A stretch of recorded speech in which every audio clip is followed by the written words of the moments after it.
नमस्कार मंडळी. हे ऐकले का या आपल्या चॅनलवर मी प्रसाद आज पुन्हा एकदा एक भन्नाट आणि विचार करायला लावणारा विषय घेऊन आलोय. एका सामान्य आईचं दुःख एका ऐतिहासिक राजकीय भूकंपात कसं बदलू शकतं हे पाहणं खरंच थक्क करणार आहे. हो. आणि मला वाटतं पश्चिम बंगाल विधानसभा निवडणूक 2026च्या निकालांनी हेच खूप ठळकपणे दाखवून दिलंय. अगदी बरोबर. आजच्या या सविस्तर चर्चेत आपण आर.जी.कर रुग्णालयातील पीडितेची आई रत्ना देबनाथ यांच्या पाणीहाटी मतदारसंघातील ऐतिहासिक विजयाबद्दल बोलणार आहोत.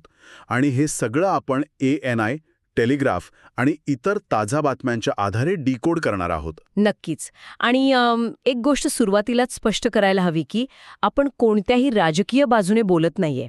आपला उद्देश फक्त एवढाच आहे की एका वैयक्तिक शोकांतिकेने राज्याची राजकीय समीकरणं कशी बदलली हे समजून घेणं. हो, ते खूप महत्त्वाचं आहे. तर विषय असा आहे की भाजपच्या उमेदवार म्हणून रत्ना देबनाथ यांनी पाणीहाटीतून तब्बल 56,000हून अधिक मतांनी आघाडी घेतली.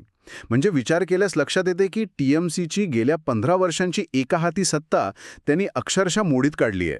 अरे बापरे, 56,000 म्हणजे खूप मोठा आकडा आहे. आणि तोही अशा मतदारसंघात जो शहरी औद्योगिक पट्ट्यात येतो. हो ना, तिथे प्रस्थापित पक्षाचं जाळं खूप घट्ट असतं ना. बरोबर. पण रत्ना देबनाथ यांच्या विजयाने हे जाळं पूर्णपणे भेदून टाकलं. तेच तर.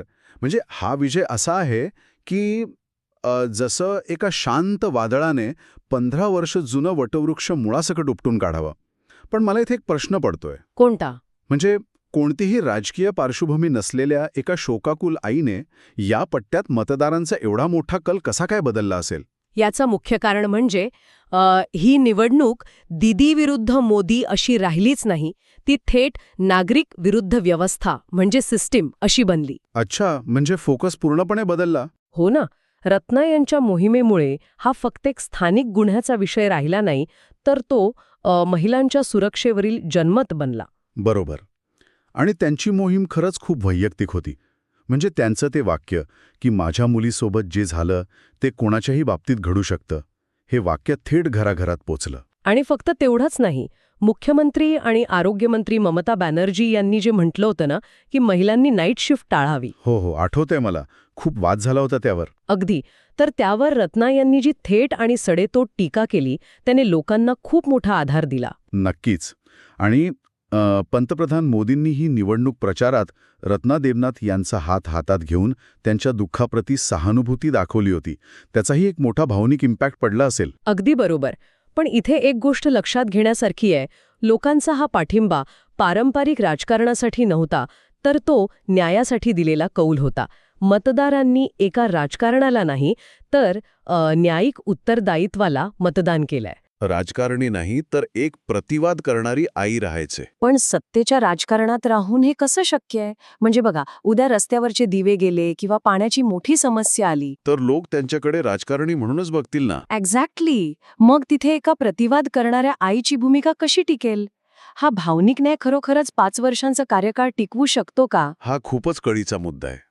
पण सध्या तरी असं दिसतंय की मतदारांनी रस्ते किंवा पाण्यापेक्षा व्यवस्थेतील पारदर्शकता आणि महिलांच्या सुरक्षेला जास्त महत्त्व दिलंय. म्हणजे प्रायोरिटीज बदलल्यात लोकांच्या. हो. आणि म्हणूनच एका आईचा वैयक्तिक संघर्ष हा संपूर्ण राज्याचा राजकीय संघर्ष बनू शकला. न्यायालयात अजूनही सुनावणी सुरू असली तरी एका आईने कमळ फुलवण्याचा दिलेला शब्द पूर्ण करून दाखवलाय, हे मात्र नक्की. अगदी खरंय. आणि न्यायाची ही लढाई आता केवळ रस्त्यावर न राहता थेट विधानसभेत पोचली आहे. क्या बात आहे. मंडळी, या सगळ्या चर्चेतून एक खूप मोठा विचार करण्यासारखा प्रश्न समोर येतो. एका आईच्या अश्रूंनी आणि न्यायाच्या हाकेने बंगालच्या राजकारणाची समीकरणे एवढ्या मोठ्या प्रमाणावर बदलली.